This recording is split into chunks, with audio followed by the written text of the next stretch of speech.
Good morning, everybody. It's a pleasure to be with you here today. We're going to start the first session, Achieving a Just and Equitable Energy Transition. Frankly speaking, this just an energy transition, there are so many challenges, and we have a distinguished group of presenters with us here today. We talk about geopolitics, we talk about roles of governments, MDBs, private money. Again, how are we going to define each role? How can we have it a cohesive approach and a cohesive transition? And there are a lot of interesting developments, that are imposing new realities. Role of geopolitics, for example, the Ukraine crisis, is it an accelerator to energy transition? By having the EU look for different sources of energy outside the EU, or the Russia factor? Would it look down south to places like North Africa to complement or supplement this need? Is the role of government, like the Inflation Reduction Act in the United States, an accelerator for technology? Or is it an anti-competitive act, depending on which way you look at it? What is the role of private sector? What is the role of government? Where is the South standing? What are the opportunities? I think we have a lot of issues, that are conflicting in many different ways, and in many other ways, depending on the perspectives, can create opportunities.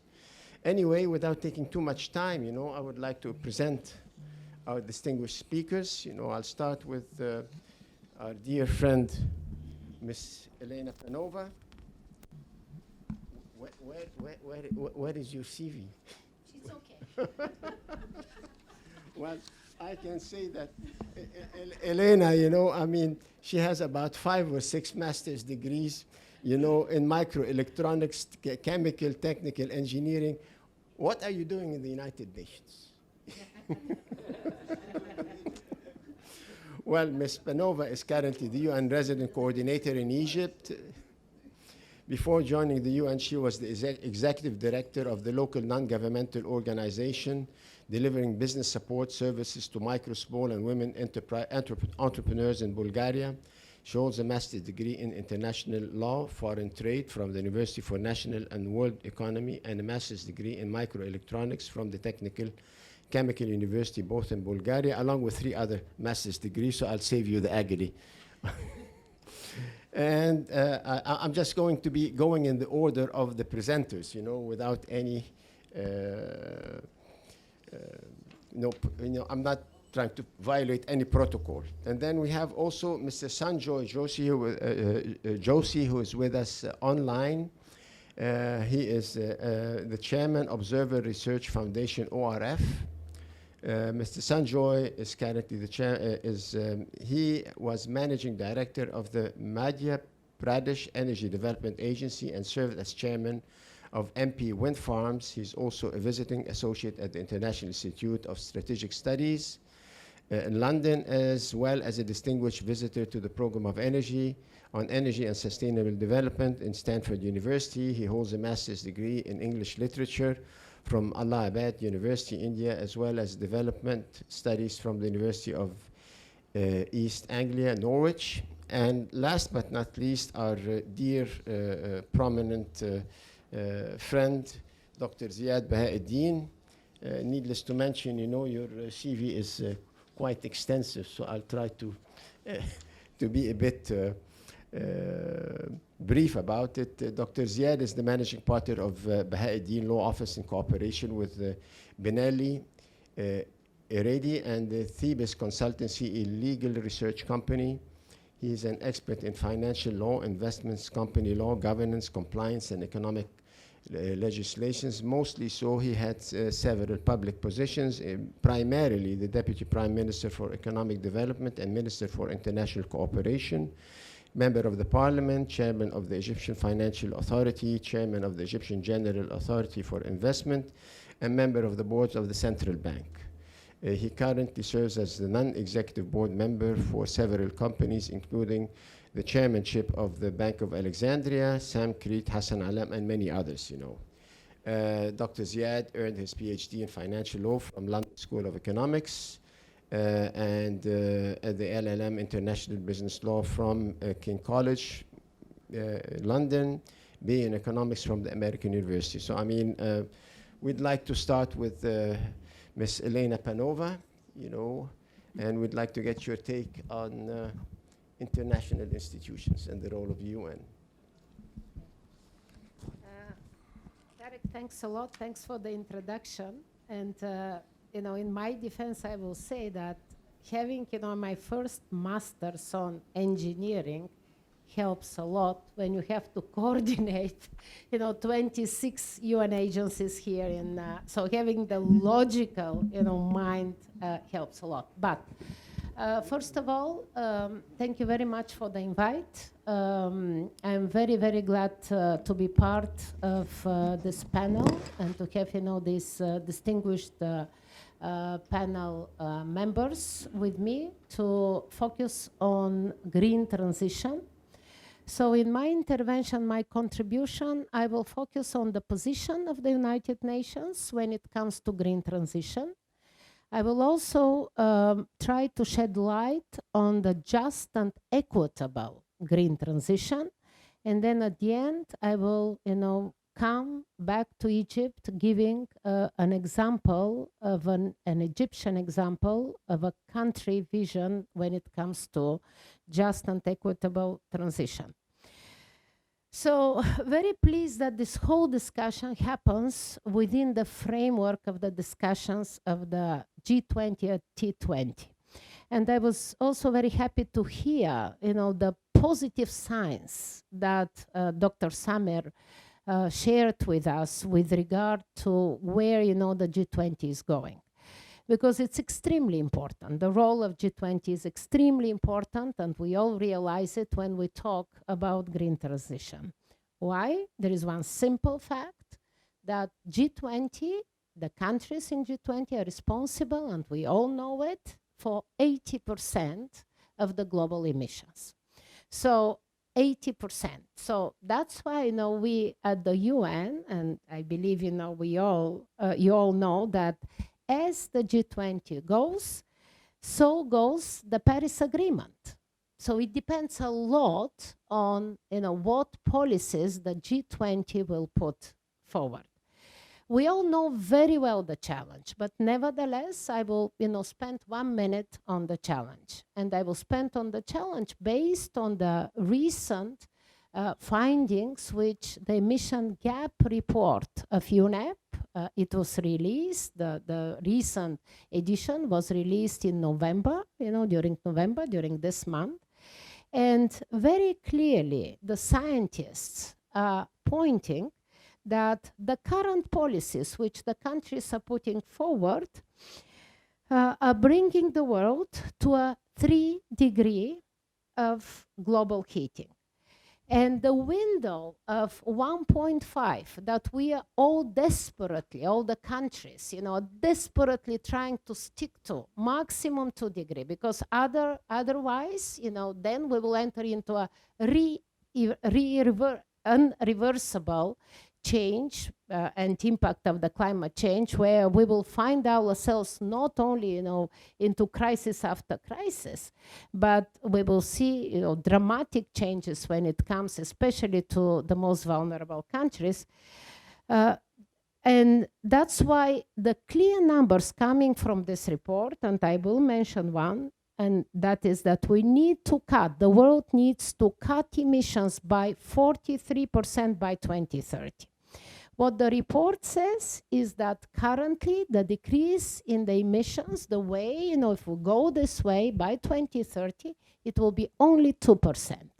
So we are, you know, on the path with the current policies to 2% decrease, and we need to cut 43 if we are serious about keeping, you know, the 1.5. So that's why green transition is so important. And when you listen to the Secretary General, and during the recent years, during his mandate, he made green transition and climate change a #1 priority. He also made sure, and we are very pleased that Dr. Mahmoud Muhyiddin is one of his advisors when it comes to the Secretary General. And the major point made there is that the climate change is part of the Sustainable Development Goals at the end of the day. So what Samir was mentioning, what Ambassador Raghi was mentioning, and I'm very happy when I hear this from the Egyptian government, making the link between the green transition and the SDGs is extremely important. One of the recommendations of the T20 communique, which basically was issued, in view of the G20, one of the recommendations is explicitly mentioning the linkage between the green transition and the Sustainable Development Goals. So as United Nations, we have a very clear, we call it acceleration agenda of the Secretary General with very clear 7 targets, which will ensure the green transition. I will mention a few of them because I believe they could be also a good basis for a discussion going forward. Clear deadlines when it comes to net zero.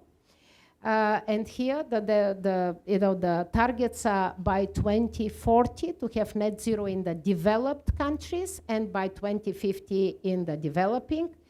Each country to have an energy transition plan to move from the fossil fuels to the renewable energy. Clearly coal phase out, again with specific targets. Ending fossil fuel subsidies. IMF calculates that only in 2022, 7 trillion went to subsidies of the fossil fuel. Revised national determined contributions. You all know what NDCs are. There is a huge push with regard to upscaling and having a more ambitious NDCs, which are targets that the countries put with regard to achieving the commitments at the Paris Agreement. Ending licensing and funding of oil, gas, and coal, of new oil, gas, and coal. Very clear. And tripling the renewable energy globally by 2030. So these are the 7 very clear targets and action points, if we are serious about which the UN and the Secretary General puts forward as a framework if the countries are serious about keeping the 1.5. And we were very encouraged that in the G20 declaration, which was issued at the end, 3 of those were picked up by the G20. And these were updating the NDCs, very important because it goes beyond the renewable energy, tripling the renewable energy by 2030, and the net zero commitments. The most important, the core, were basically captured in the declaration of the G20 leaders. But we all know that more is needed, and this is needed much faster. Important principle, again, position of the UN. When we talk about the green transition, that important principle, it's also the principle that was adopted by the countries when they were signing and committing to the Paris Agreement. And this is common but differentiated responsibilities of the country. So we have common but differentiated responsibilities.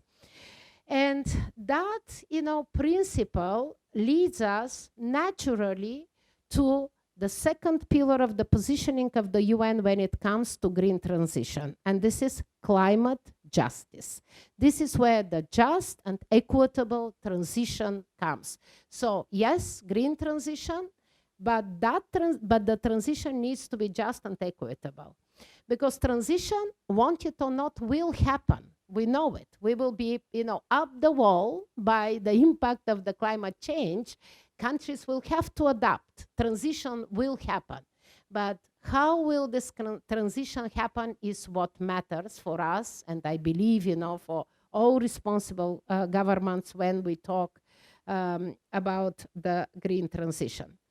So, a fair and just transition means, first and foremost, that countries that have profited the most from oil and gas production will have to make the fastest and sharpest reduction of the input. And that goes, aligned with the principle of common but differentiated responsibilities. So those that have benefited most need to do, the fastest reduction. If you look at the country level, the green transition from fossil fuels should not leave anyone behind. And I know it sounds like a cliche, which we are using, but there's so much meaning in this, leaving no one behind. When we talk about just transition, I will make 3 points that are defining the approach of the UN with regard to just transition. First thing, we need to acknowledge that the green transition affects everyone. It is a economy-wide, and it's also society-wide, the approach itself. So it doesn't, affect only the workers that are in the fossil fuel industries, but it also touches upon other sectors like agriculture, manufacturing, shipping. Green transition is across all sectors. It's not just about energy. It's very important here. Second, the green transition has a gender dimension, and we need to make sure that women and girls benefit equally from the just transition. And here I will come with some statistics. UN Women, which is one of the UN agencies, estimated that 80% of the future jobs that are created by the decarbonized, net zero economy actually are jobs for men. So we need to ensure that 50% of the global population also benefits from what the green transition brings to the world. And the third dimension of just transition is about young people. So the transition must include young people. Therefore, it's extremely important that the young people and the next generation, they're fit to participate in these new economies, in the new jobs. They have the skills, they have the professions that will make them, fit and benefit from the changes. The good news is that there is a growing consensus with regard to the fact that the green transition needs to be just and equitable. 2 examples I will give you. COP27, very important. And here, congratulations to Egypt. Egypt delivered for the developing countries when it comes to the loss and damage fund, the most important deliverable, but they also delivered with regard to the just transition. Cover decision of the COP27, for the first time, the word just appeared next to the green transition, next to the transition to renewable energy, the word just appeared. And it not only appeared at the cover decision, the moment it appears, it means accountability. So we expect that COP28, there will be a ministerial level meeting that will develop a work program on a just and equitable green transition. So it started here, it will be continued in Dubai, thanks to the fact that focus was put in the cover decision. Second example, when it comes, global example, in Glasgow, the first JETP, we call it, which is Just Energy Transition Partnership, was brokered. It was brokered for South Africa, around $8 billion agreed for South Africa to make its transition from coal into a renewable energy. And that's a partnership between a developing country and developed country, where the developed countries are coming. When the country has a vision, the developed countries are interested in partnering so that this transition, this huge transition happens in one country. This was followed in COP27 with 3 more countries that signed up, similar JETPs, we call them, just Energy Transition Partnership. This was Indonesia, this was Vietnam and Senegal. And we will expect to hear from them on how this partnership on the transition of the economy into green economy, where they stand, and this will be reported at COP28. So now going back to Egypt, and this is where I will conclude my remarks. If you look at Egypt, Egypt made a very bold step last year before COP when the Climate Change Strategy 2050 was issued.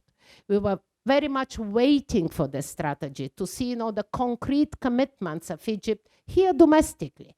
Not, we know Egypt is a global leader. We wanted to see this here. Strategy was issued. What happened after that, usually when you issue a strategy, there is an action plan.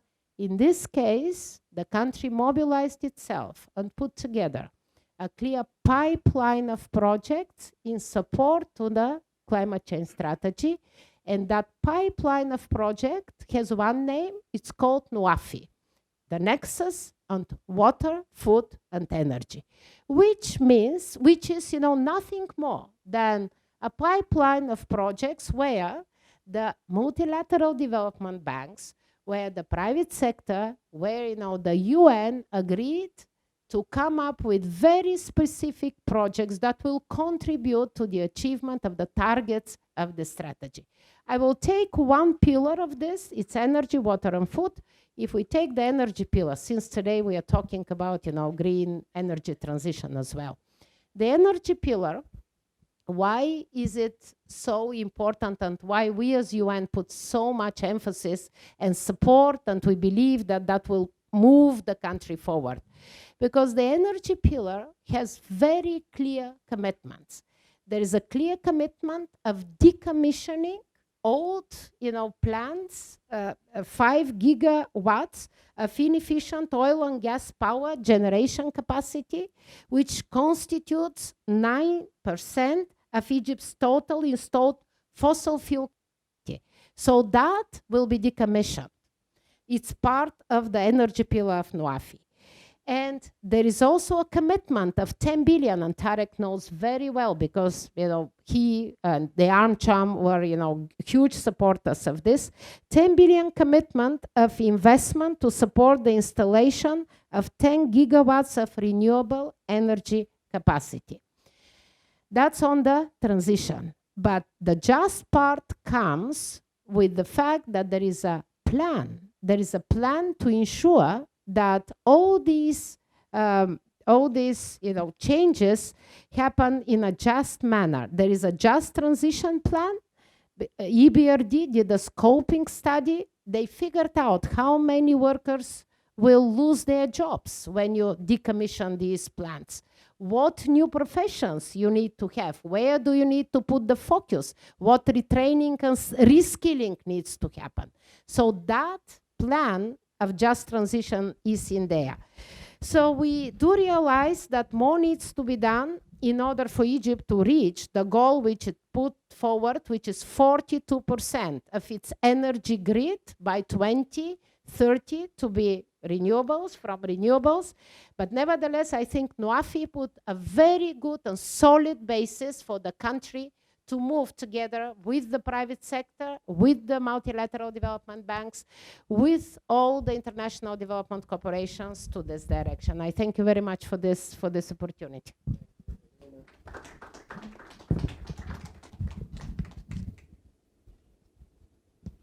Thank you, Elena. It's been, you had quite an elaborate overview, but again, you raise also questions. Before I get to Sunjoy, politics is a factor. What about, climate change denial. You know, proponents in the United States, elections can dictate a different trajectory. Now we have elections in Holland, you know, with a far-right extreme new prime minister, you know, again, questionable, you know, how enforceable. We read in the news, you know, the fossil fuel producers, you know, what leverage do we have on them, you know, to pay their dues?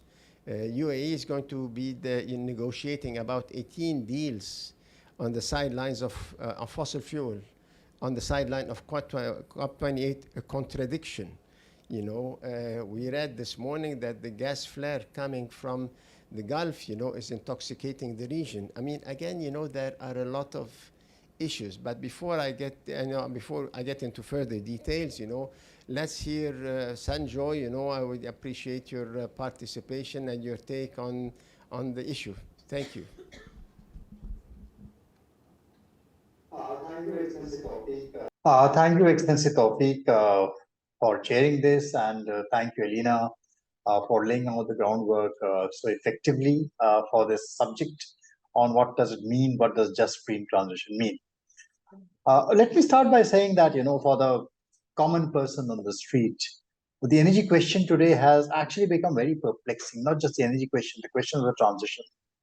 On the one side, we hear about the way solar tariffs have tumbled. You know, I was putting up solar power plants sometime in the 90s, and tariffs were close to 20 to 25 cents a unit. Today, they've fallen to 3 cents, a whopping 80% fall in these years. So technology optimists will have us believe that this is all about the sector catching up with Moore's law. And if the pace continues, then you have new materials like perovskites coming up, which would soon make green energy so cheap that it would no longer be worth anyone's while to meter it. And that, of course, solves problems of availability, access, affordability altogether. And yes, the truth is that we are told by our European friends that every so often, on many a bright sunny day in countries like Portugal, lucky consumers in Europe are routinely surprised to find that 100% of the power demand is met by renewables. And these are actually days when energy becomes so plentiful that electricity is not merely free, but the distribution grid has to be protected from the energy flooding the power lines. Consumers have to be paid to consume. They don't get bills, they are paid to consume. But then we come to the other side, you know, the International Renewable Energy Agency, which is which knows what is happening in renewable energy. Now, in this year, 2023, the World Energy Transition Outlook begins with a very stark warning. It says the energy transition is off track. That is how it begins. So what is happening? Why are we living in these two very, very different worlds? And that is what the common man is often perplexed by. And again, if you look at some estimates drawn up by the World Bank, they are told that forget the 1.5-degree target. Even if the world were to accept a 2-degree warming goal by 2050, we would need 3 billion tons of lithium, graphite, and cobalt to meet the energy production storage demands for that goal. That means a 5-fold rise in demand from current levels. And you add indium to the list, you know, that magic material that makes our touch screens and flat screens and transparent solar panel services possible, production would need to rise by about 12 times. And we aren't even talking about the rare earths yet. The problem is not that there's a shortage of these resources. Nature is sufficiently abundant, but the energy conundrum is that just as famines, scarcity of food, and devastation because of lack of food are caused not because of the lack of food as such, but because of problems of distribution and just and equitable access to those sources. And that is where the managerial bottlenecks are. So supply, basically energy supplies are about building robust, efficient, and dependable supply chains or whatever fuel you've got access to. So, and that should happen not just on bright, mild, sunny days in spring, but in the harsh months of winter and in the scorching heat of summer. And that is where, you know, the world, if you start looking at today, COVID unraveled very deep tectonic fault lines in the strongest state apparatuses to be able to control this.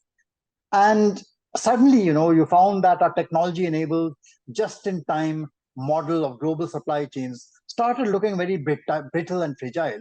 They seem to be completely things you could not depend upon.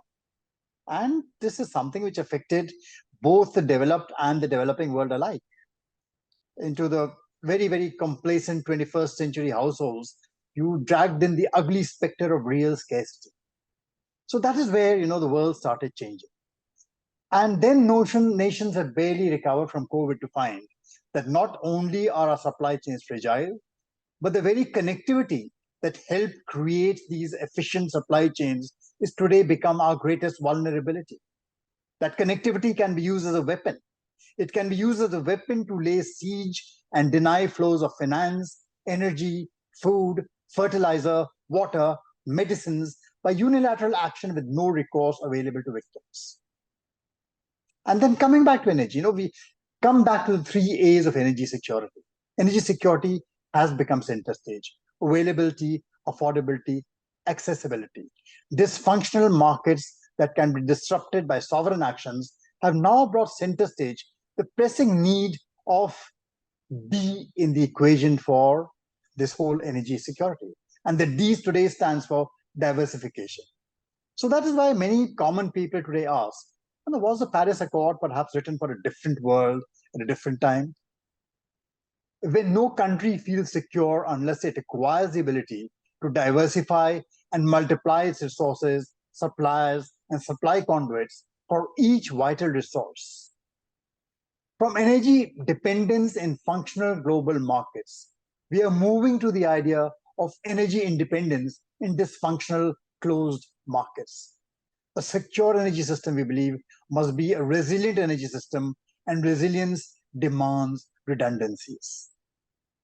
So the dilemma is, what were supposed to be the roaring 20s have turned out to be a devastating leveler.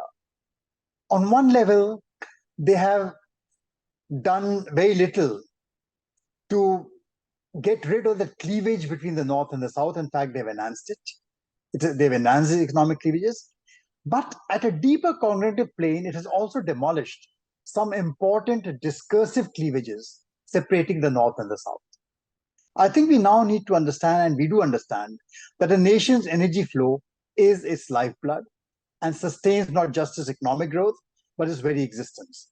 And to sustain and secure that existence, ensure that it reaches uninterrupted to the various parts of the economy, nations are having to diversify not just the fuels they use, but also diversify sources and supply chains. That, in short, is what energy security consists of. And that is where national policy today tends to take action.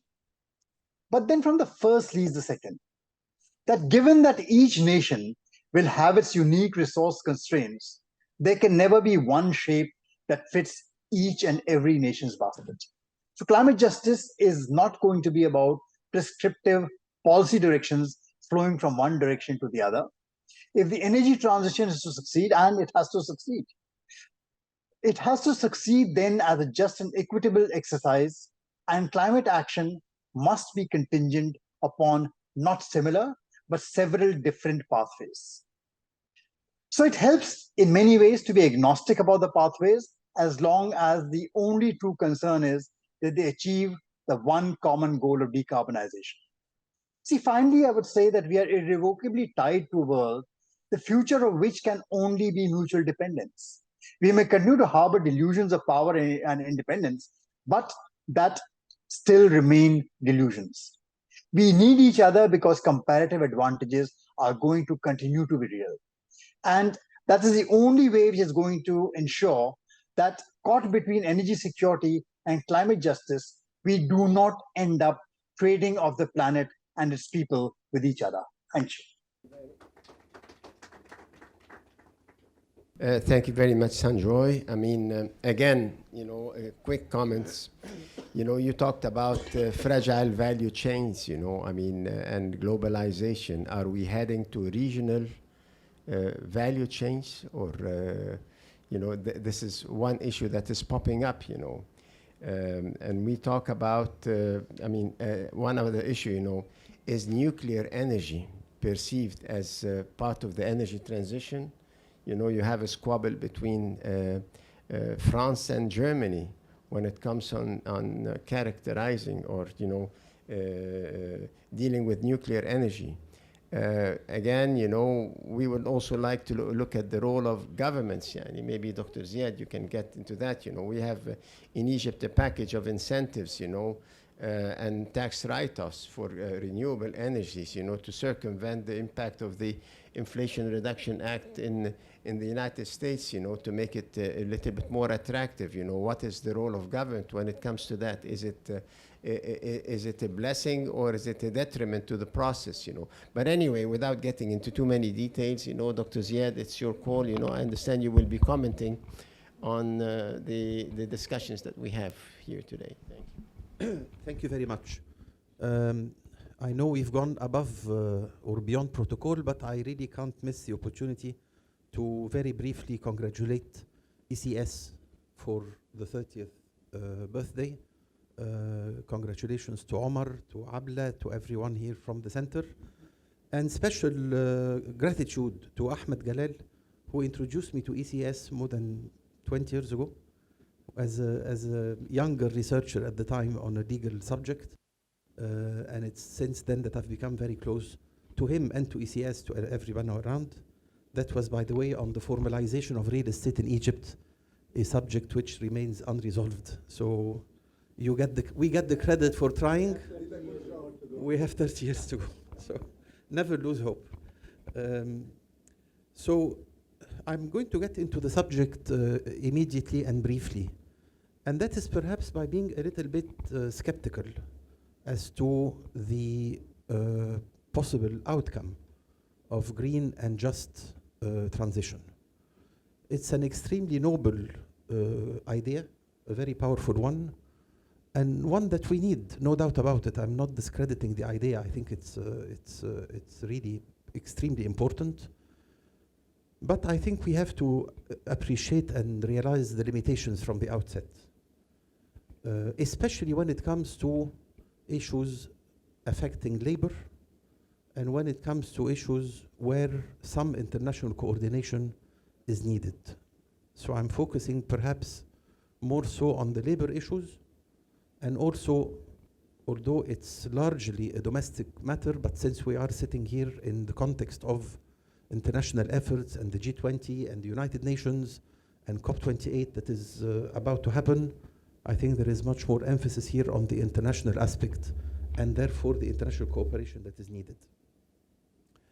And the reasons for my skepticism is that, other than the fact that this obviously assumes that a successful transition to green is happening, then we want it to be just and to, and I quote, not only with Panova, but the literature, that no one gets left behind. I know it's an exaggeration, it's a direction, doesn't mean that really no one will be left behind, but still, it's still a very powerful slogan, but maybe one that promises more than it can deliver. One of the reasons for the second reason for my skepticism, other than the fact that it already assumes the successful transition to green energy, is that generally, I think that harmonization, international harmonization, when it came over the last few decades to labor issues, has not been as successful as we had wanted, not with respect to energy or to green or to environment, but generally speaking, with respect to social security payments, to taxation, to wages, to conditions of work.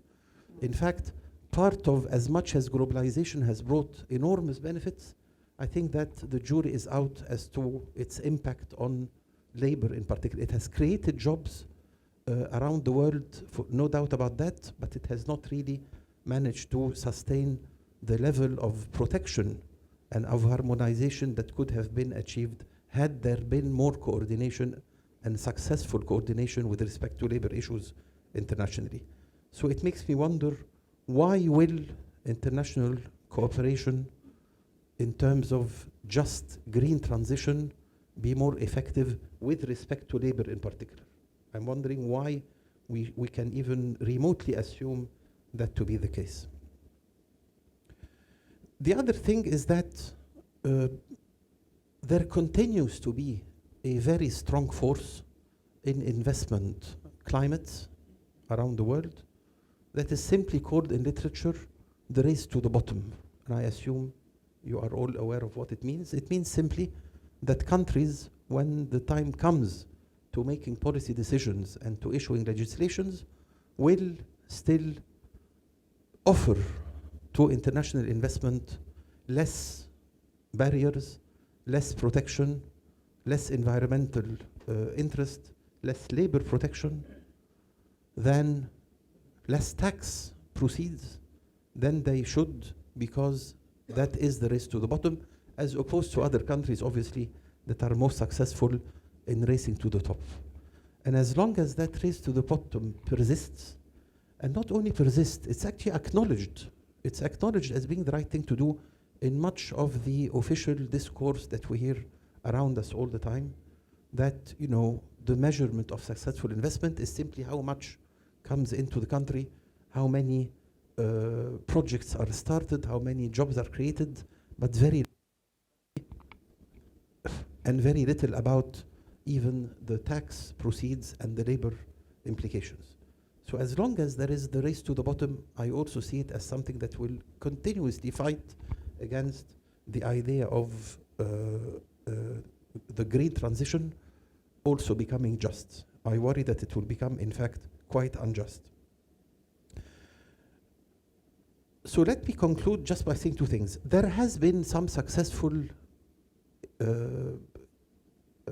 experiences and practices around the world in the last 5 or 6 years, certainly since the idea of just green transition became, as we heard, 2015 onwards, a strong element. There has been independent national successful policies that we all know about in Latin America, in Korea, in Chile, I think. But they're national individual policies, and again, the weakness, I think, is going to be where some international cooperation is needed. I would conclude only by saying that even the idea of carving out those who would be left behind from green transition, even in order to ensure that they are caught by some safety net, even that idea of carving this out of the rest of the economy and of the rest of the labor market, I think is problematic. I think fundamentally the best safeguard is a strengthening of the national social safety net, of the national social protection systems, whether it's cash transfer, whether it's retraining, whether it's better labor laws, better social insurance systems, better opportunities in the future. But I worry that, again, carving this out of the general labor scene could actually lead to more harmful outcomes and a sense of achievement that perhaps is not going to be very realistic. It's a great cause. I'm not in any way undermining its importance. On the contrary, it's because it's so important that I think we have to be extremely conscious of the limitations and the restrictions that it's going to face, especially when it comes to national labor policies and national labor legislation that is going to be very difficult to harmonize with the rest of the world. Thanks. Thank you, Dr. Ziad. Thank you. We'll have, I think, Dr. Abla, we're a bit over time, but how much time would we have for a question? 10 more minutes, okay. Sure. Quickly, I mean, energy transition, is it a necessity or a luxury? You know, is it a solution or a detriment, you know? So, I mean, these are issues. I mean, we're talking about blended grids. I mean, are we going to resolve this dispute of defining what green energy is, where it's coming from? What is the role of technology, artificial intelligence in resolving these issues in the future? You know, is it going to be demand-driven or government subsidized or a combination of both? I mean, we're raising a lot of questions, but I mean, we will start. Dr. Ali, what's your, you know, we'll start with you.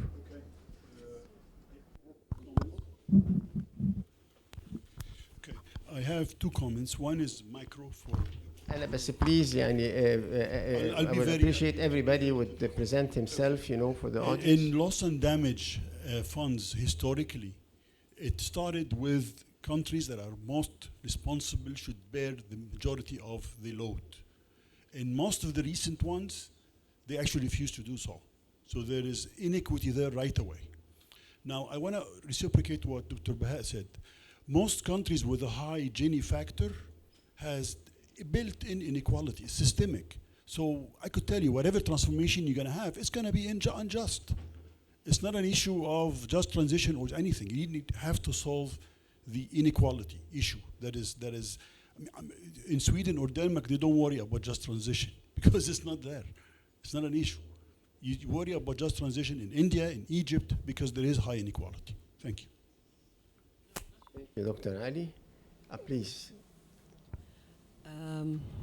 My name is Bahaa Abdel Nasser. I'm a member of the parliament. Actually, I have two questions for Ms. Elena. When you talked about the Egypt 2050 strategy, and you said that it's a very good strategy with clear pipeline of projects and all the things, why didn't Egypt sign for the JETP like the other countries? This is the first question. The second thing about the WAFI projects, or I'm not sure actually what happened and what is the outcome till now. If we have all these standard projects or a clear pipeline, actually I have no idea. And there is something actually, it's very alarming if we are targeting 42% of the energy to be green energy by 2030. This is just 6 years from now. So I think we need to have huge investments in this area. And as far as I know, from the business point of view, we have an issue of manufacturing the solar panels in Egypt. The foreign countries that have this technology, they refuse to move this technology here. They don't want us to start from the scratch, from the silicon or the sand. They want us to start just from the wafers, which is not actually the real transition to have a lot of people working and to have real manufacturing here. I don't know if we have any leverage to be able to put to have some pressures on those countries. Well, actually, it's China and Germany who have the main know-how in manufacturing the solar panels. And I guess this is the only thing that we will be having here to move to green energy, to have more solar farms. So I don't know if we can do this or not. Thank you. Thank you. I mean, yes, please. Yeah, we'll just take questions and then we'll reserve the comments for later on, if you may. وسؤالي يا ريت تعرف نفسك بعد إذنك. أنا اسمي محمد منصور، باحث قانون بوزارة المالية. هو سؤالي إن ليه الصناعات القائمة على الطاقة النظيفة ولدت في الدول الصناعية الكبرى اللي هي أصلا مسيطرة عليها الصناعات القائمة على الطاقة التقليدية، وإن أكبر دول العالم استيرادا للطاقة التقليدية هي أكبر دول العالم صناعيا. ليه الصناعات دي ما بنفكرش إنها تطلع في الدول اللي هي لسه ناشئة أو الدول اللي فيها مصادر للطاقة البديلة، وبالتالي هنخلق يعني صناعة بديلة وتقدر تواجه السيطرة بتاعت الدول الكبرى اللي هي أصلا صناعة القرار فيها مرتبطة بالشركات الكبرى اللي هي قايمة على الصناعات التقليدية. شكرا.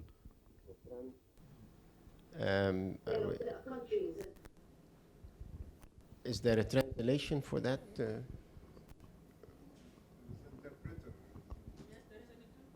So I mean, okay. Any more questions?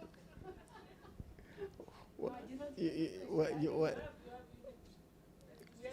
Well, a summary, you know, I mean, basically, too late. No, it's just basically the idea of.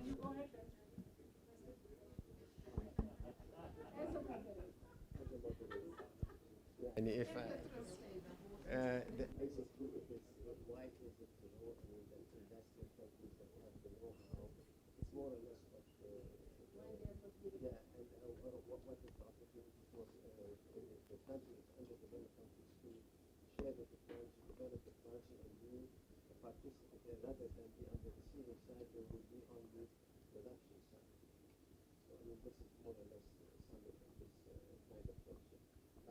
I would comment on that, you know, is that the developing countries do have some leverage, you know. I mean, I'd like to mention, for example, one of the, Dr. Heba, please, go ahead. May I just add a quick question? As I understand it, what is being offered to encourage the private sector in rich countries mainly to come and invest in those countries where there are important opportunities, like Egypt, for instance. The weather allows for the kind of solar panel energy production, etc. And the mechanism that's allowed Egypt to attract funds is just finance, because we were able to bring resources via the Ministry of International Cooperation, bring the resources from those partners for the private sector in Egypt to produce solar panels.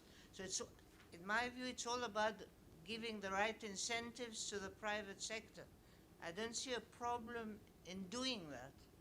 So I'd like a response. I mean, why are we all so alarmed about it's not going to work? I'm not alarmed, by the way. If you give the right incentives to the private Absolutely. sector.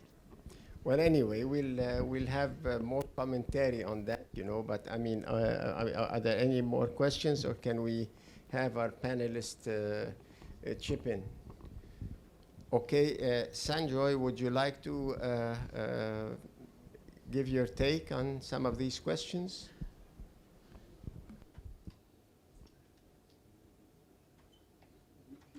Can you hear me? Or maybe Sunjoy, are you with me? Would you like to comment? Would you like to comment?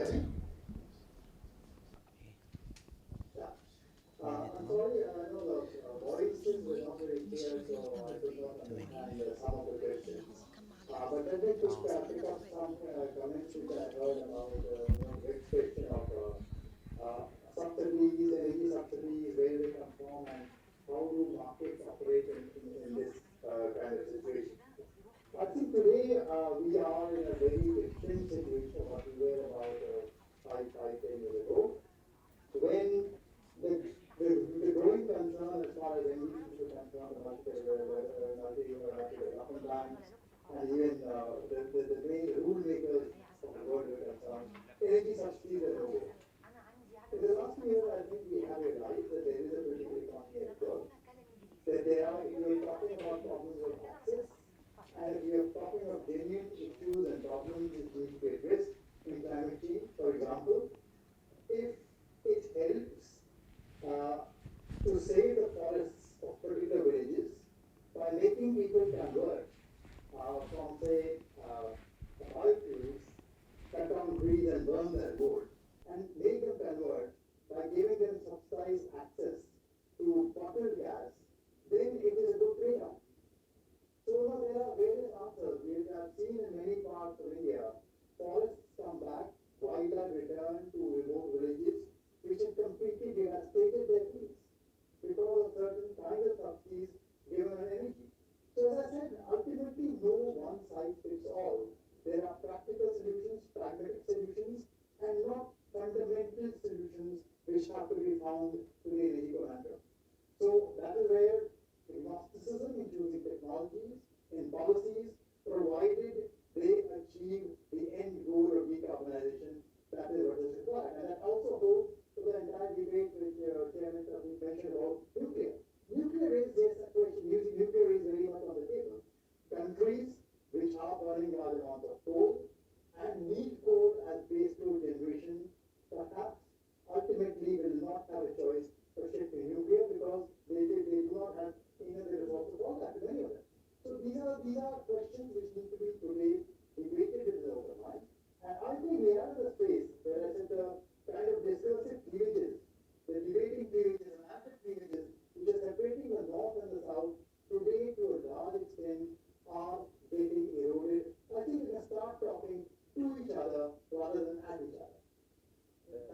Thank you very much. So basically it's a tailored solution, case by case, no one size fit all. So Ms. Panova, what would you comment, what your comments are, please? Maybe I will start first with the shared skepticism that the green transition, it will be difficult for the green transition to be just. We all understand this, but we need to put an effort. And there are zillions examples of, and that's not just from now and from the green transition, from transforming whole sectors. When you transform a sector, and when you decommission or you close factories, in parallel, you work on policies, labor policies, to put two things. First, of course, the social safety net, to ensure that the people that will be laid off will get compensated. And number two, you will make an effort to reskill people, right? You will include them in government subsidized labor programs to ensure that they figure out, they either start their business, they develop skills, they reskill. So the ways are known. It's not that we don't know how to make the transition more just. We need to make an effort. We need to work out policies, but we need to do this, with the understanding that we need to put the effort. Otherwise, of course, it will be unjust. And I will put the focus at country level before we go to international cooperation. Because I think the country and the government and the policies, much more could be done in that direction.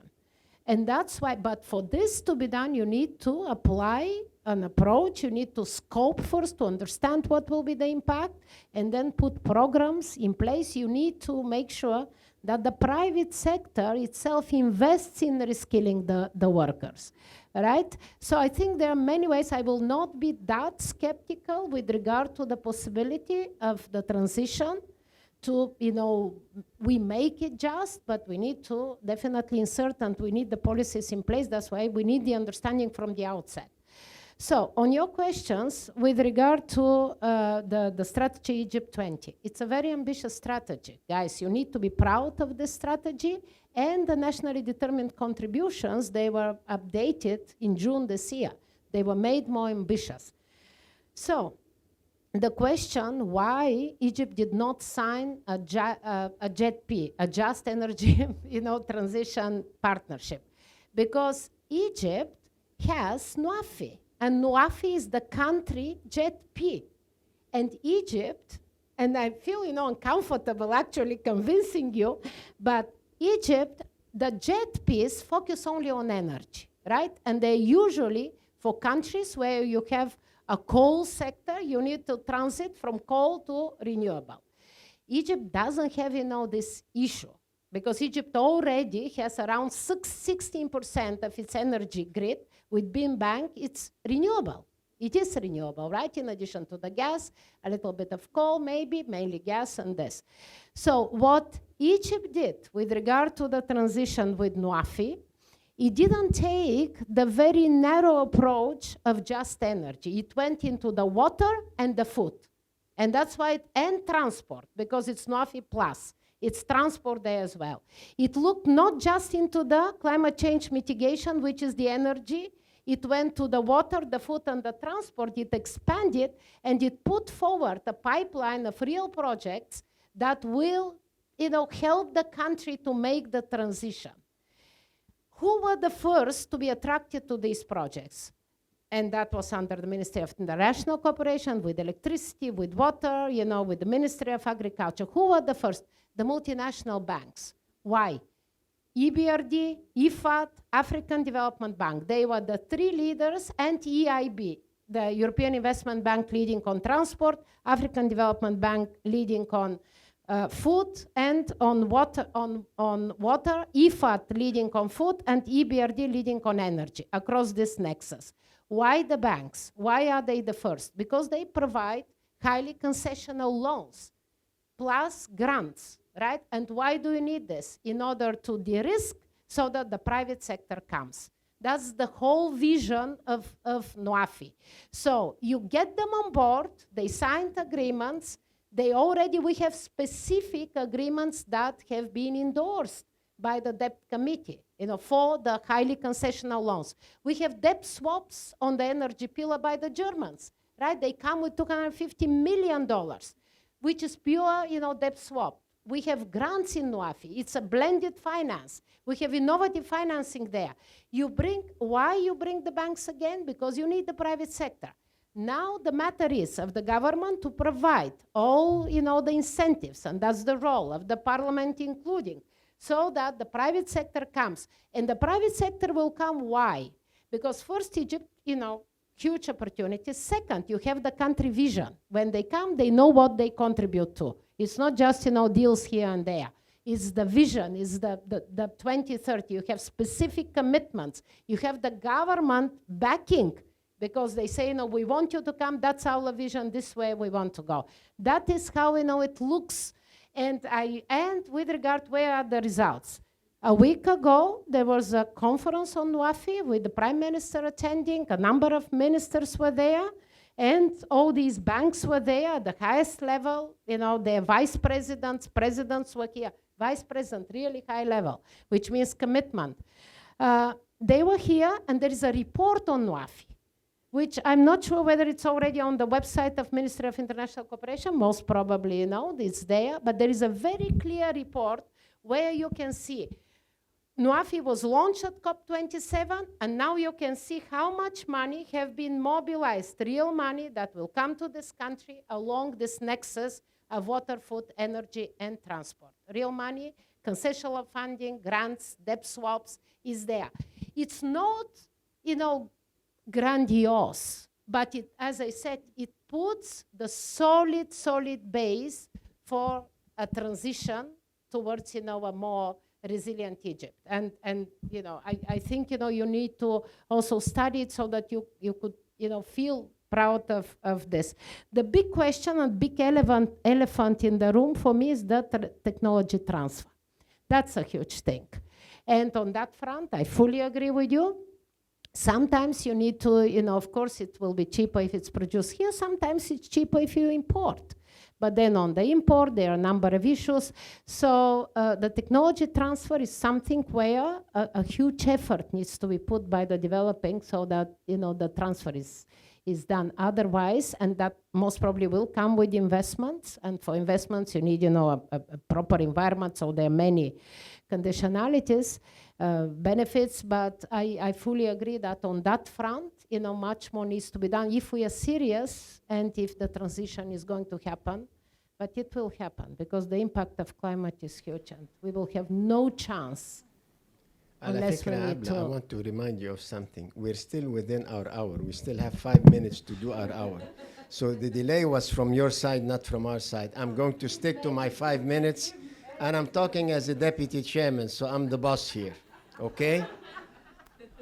Dr. Ziad, we still have 5 minutes, despite what Abla wants, It's a very rich topic, and I think, the kind of information that's been disseminated, I think is very useful for all of us. I will grab the moment and put my leverage in. Thank you, Elena. You're probably more Egyptian than Egyptians, Thank you. Dr. Ziad. I'll take only 2 of the remaining 5. No, my skepticism is not for the fun of it, but it has 2 reasons. One is that there has been previous, not identical, but previous cases where the idea of making a certain transition just have not worked out in Egypt. Yes, we had a transition, a just component of the transition from public sector to private sector, where supposedly those who are being left behind would be taken care of and reintroduced. Didn't happen. We had a transition 10 years before from moving some of the industries from traditional inner cities to outside, and there should have been accompanied by a just track. Did not happen. And technology is another case.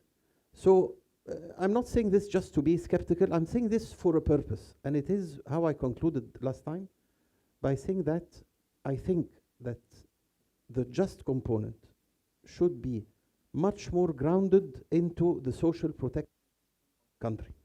and not as a standalone independent track. Because if you don't have this backbone in place, I think the rest is going to be very transitory and will not produce the results that we hope. Well, it's an outcome of internal policies, yes, yet, this is the problem. It's a problem within us, it's not without us, so that's one thing. But anyway, in a closing remark, I would like to mention a couple of issues, Energy, green energy, in many cases means land. There is abundance of land in our part of the world, and there is scarcity of land in Europe. They need us. This is a leverage that we have in negotiating deals. There is aging population in many parts of the world, and leveraging our population, like India is doing, by skilling and reskilling, we can fill the gap. This is another negotiating point, And I tell you, Europe is going to lose 30 million jobs by 2050. Germany alone is losing 5 million jobs by 2050. 5 million jobs by 2030. Where are they going to get the labor from? One of the biggest candidates is North Africa. This is a leverage that we have. So, I wouldn't be worried about just an equitable transition. There are so many opportunities that if we properly administer, we can have our say. Last issue, the demand side, the Ukraine crisis, as disastrous as it creates an opportunity. So, the energy mix of Europe right now is veering to renewables to be supplemented from North Africa. This is another leverage that we have. So, we have to look at it from a positive perspective, opportunities, threats, risks, We have quite some advantage to leverage, So, it's not a winner take all as it was before. Thank you, everybody. It's been a very interesting session.